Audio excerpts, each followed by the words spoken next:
Shalom Bapak Ibu Saudara yang dikasihi Tuhan. Berjumpa lagi di podcast Renungan Pagi Mutiara Reni yang setia menyapa dan menemani saudara di dalam doa dan renungan firman Tuhan. Di kesempatan pagi hari ini, renungan firman Tuhan akan mengangkat judul Ciri-ciri Manusia Duniawi. Nas firman Tuhan terambil dari 1 Korintus 3 ayat 1 sampai dengan ayat yang ke-7. Demikian firman Tuhan, "Dan aku saudara-saudara pada waktu itu tidak dapat berbicara dengan kamu seperti dengan manusia rohani, tetapi hanya dengan manusia duniawi yang belum dewasa dalam Kristus. Susulah yang kuberikan kepadamu bukanlah makanan keras, sebab kamu belum dapat menerimanya, dan sekarang pun kamu belum dapat menerimanya, karena kamu masih manusia duniawi. Sebab jika di antara kamu ada iri hati dan perselisihan, bukankah hal itu menunjukkan bahwa kamu manusia duniawi dan bahwa kamu hidup secara manusiawi? Karena jika seorang berkata, aku dari golongan Paulus, dan yang lain berkata, aku dari golongan Apolos, bukankah hal itu menunjukkan bahwa kamu manusia duniawi yang bukan rohani? Jadi apakah Apolos? Apakah Paulus? Pelayan-pelayan Tuhan yang olehnya kamu menjadi percaya, masing-masing menurut jalan yang diberikan Tuhan kepadanya. Aku menanam, Apolos menyiram, tetapi Allah yang memberi pertumbuhan. Karena itu yang penting bukanlah yang menanam atau yang menyiram, melainkan Allah yang memberi pertumbuhan." Amin. Bapak Ibu Saudaraku yang dikasihi Tuhan, pagi ini kita akan belajar ciri-ciri dari manusia duniawi. Yang perlu kita pahami terlebih dahulu ialah kita ini adalah manusia ciptaan Tuhan, dijadikan serupa dan segambar dengan Allah. Bahkan dijadikan untuk menjadi pribadi yang bersekutu dengan Tuhan. Kita ditempatkan di tengah-tengah dunia yang sempurna, sampai akhirnya manusia jatuh dalam dosa, dan dunia ini jatuh di dalam kuasa kegelapan.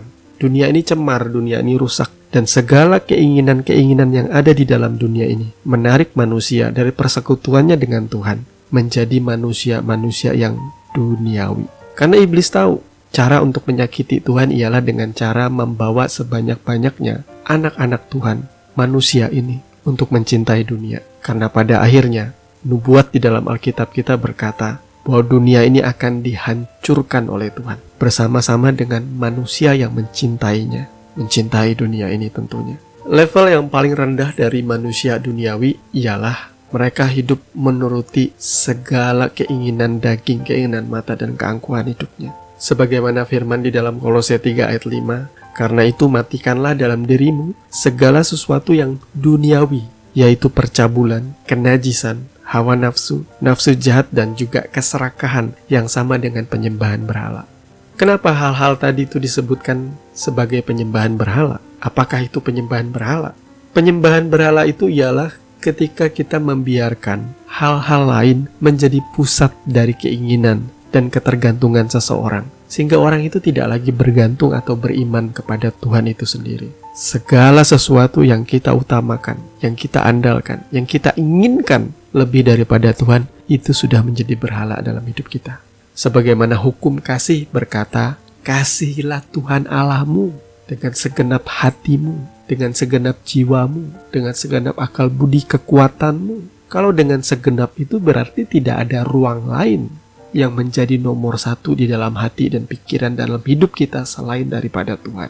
Sementara manusia duniawi itu fokusnya, apa yang paling diinginkannya ialah percabulan. Percabulan di sini bicara soal keinginan untuk berzina.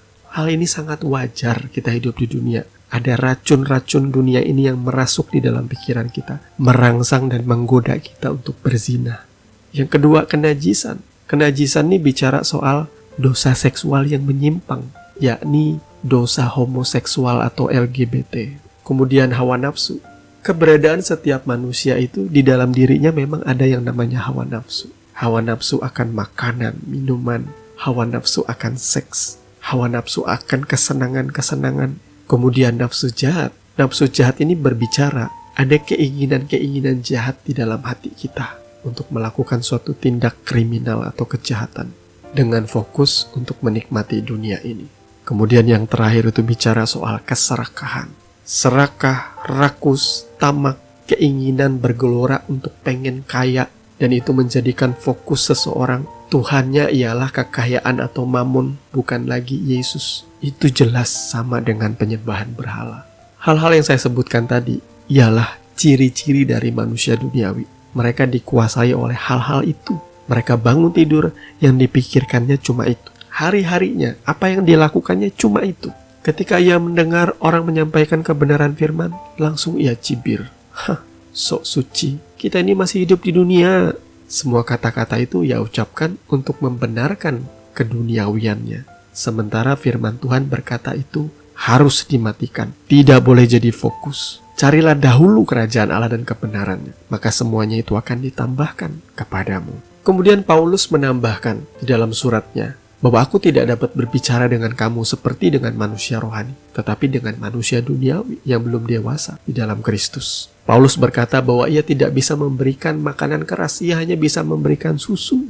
Karena kamu belum dapat menerimanya, karena kamu masih manusia duniawi. Kalau saudara mendengarkan khotbah, kebenaran firman Tuhan disampaikan dan saudara sulit mengerti, ketahuilah, itu menandakan bahwa saudara masih manusia duniawi. Yohanes 8 ayat 43 berkata, apakah sebabnya kamu tidak mengerti bahasaku? Sebab kamu tidak dapat menangkap firmanku.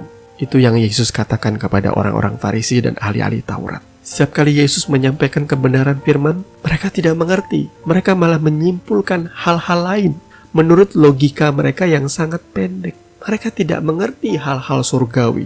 Kalau yang ada di dalam hati saudara adalah segala sesuatu yang saudara cinta di dalam dunia ini, maka ketika Tuhan berbicara, saudara tidak bisa mengerti bahasanya. Karena tidak ada yang dari surga itu tinggal di dalam hati saudara untuk menerjemahkan yang membuat saudara mengerti firman Tuhan. Sudahkah ada Roh Kudus di dalam hati saudara?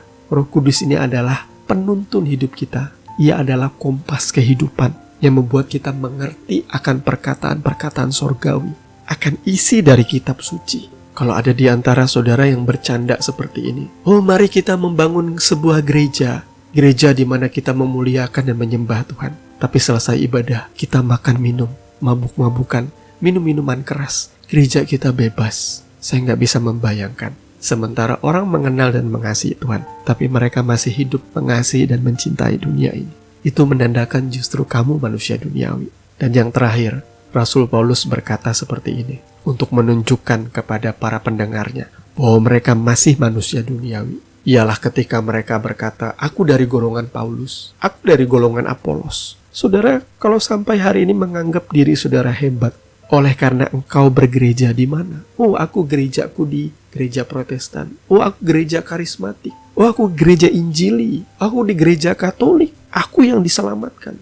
Kamu kurang dikasihi Tuhan. Saudara keliru. Setiap gereja, saya percaya, itu membawa pesan tersendiri dari Tuhan. Tidak ada gereja yang sempurna. Itu sebabnya kita tidak boleh memegahkan diri dan saling merendahkan satu dengan yang lain. Mari biarlah fokus kita bukan kepada gereja dan gembala kita, tetapi biarlah fokus kita bertumbuh, dan yang membuat saudara bertumbuh ialah Tuhan.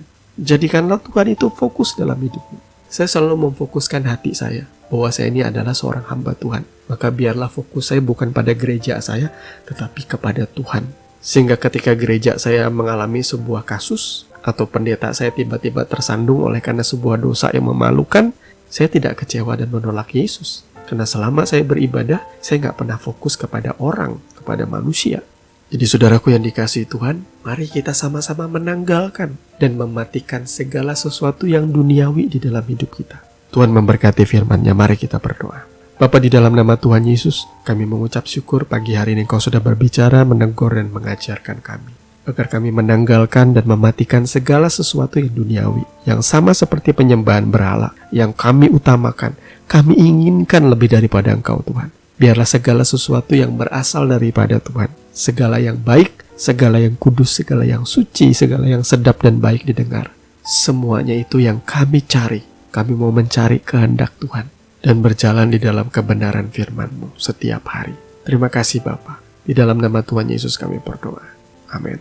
Bapak Ibu Saudara yang dikasihi Tuhan, kami percaya kebenaran firman boleh menjadi dasar dan kekuatan di dalam kehidupan kita. Sampai bertemu lagi di podcast Renungan Pagi Mutiara hari ini yang berikutnya. Kasih karunia menyertai saudara sekalian. Shalom.